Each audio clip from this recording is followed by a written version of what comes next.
अवाम पर एक और पेट्रोल बम गिराने की तैयारियां कर ली गयी। ओगरा ने पेट्रोलियम मसनूआत की कीमतों में मजीद इजाफे के हवाले से समरी वजीर आजम को इरसाल कर दी। पेट्रोल की कीमतों को एक मरतबा फिर पर लगने वाले हैं। ऑयल मार्केटिंग कंपनियों की जानिब से कीमतों में रद्दोबदल की सिफारिशात ओगरा को भेजी गयी थी, जिसके बाद ओगरा ने भी कीमतों में फौरी इजाफे के लिए कमर कस ली।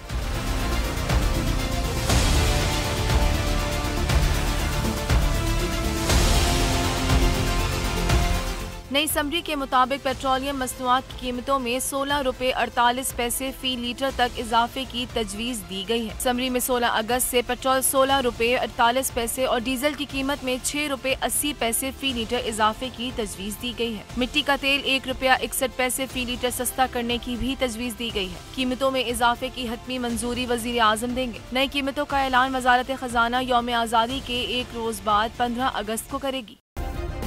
सब्सक्राइब करें और बेल दबाएं ताकि कोई खबर रह न जाए।